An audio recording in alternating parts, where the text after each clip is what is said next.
ನರೇಂದ್ರ ದಾಮೋದರದಾಸ್ ಮೋದಿ, ಭಾರತದ 14ನೇ ಪ್ರಧಾನಮಂತ್ರಿ. ಅವರು 1950ರ ಸೆಪ್ಟೆಂಬರ್ 17ರಂದು ಗುಜರಾತ್ ರಾಜ್ಯದ ವಡನಗರ ಎಂಬ ಸಣ್ಣ ಪಟ್ಟಣದಲ್ಲಿ ಜನಿಸಿದರು. ಅವರ ತಂದೆಯ ಹೆಸರು ದಾಮೋದರದಾಸ್ ಮೋದಿ, ತಾಯಿಯ ಹೆಸರು ಹೀರಾಬೆನ್ ಮೋದಿ.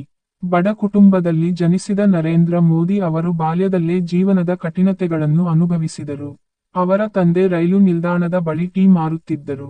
ಚಿಕ್ಕ ವಯಸ್ಸಿನಿಂದಲೇ ಮೋದಿ ಅವರು ತಂದೆಗೆ ಸಹಾಯ ಮಾಡಿ ಟೀ ಮಾರುತ್ತಿದ್ದರು. ಇದೇ ಬಾಲ್ಯವು ಅವರಲ್ಲಿ ಶ್ರಮ, ಶಿಸ್ತು ಮತ್ತು ದೇಶಪ್ರೇಮವನ್ನು ಬೆಳೆಸಿತು. ಶಾಲಾ ಶಿಕ್ಷಣವನ್ನು ವಡನಗರದಲ್ಲೇ ಮುಗಿಸಿದ ಅವರು, ಮುಂದೆ ದೆಹಲಿ ವಿಶ್ವವಿದ್ಯಾಲಯದಲ್ಲಿ ರಾಜಕೀಯ ವಿಜ್ಞಾನದಲ್ಲಿ BA ಪದವಿ ಪಡೆದರು.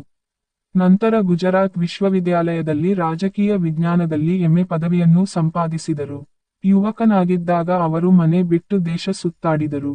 ಆಧ್ಯಾತ್ಮಿಕ ಮತ್ತು ಜೀವನಾನುಭವಗಳಿಂದ ಪ್ರಭಾವಿತರಾಗಿ, ರಾಷ್ಟ್ರೀಯ ಸ್ವಯಂಸೇವಕ ಸಂಘ, ಅಂದರೆ RSSಗೆ ಸೇರಿದರು.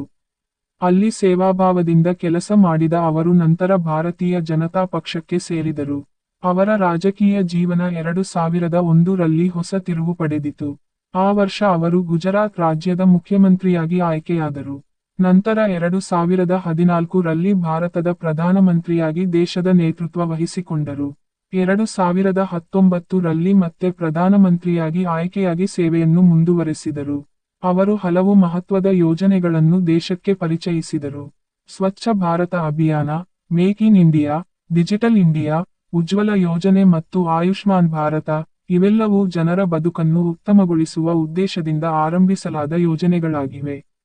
ನರೇಂದ್ರ ಮೋದಿ ಅವರು ಜಗತ್ತಿನ ಅನೇಕ ಗೌರವಗಳನ್ನು ಪಡೆದಿದ್ದಾರೆ. ಟೈಮ್ ಮ್ಯಾಗಜೀನ್ನ ಪ್ರಭಾವಶಾಲಿ ವ್ಯಕ್ತಿಗಳ ಪಟ್ಟಿಯಲ್ಲಿ ಸ್ಥಾನ ಪಡೆದಿದ್ದಾರೆ.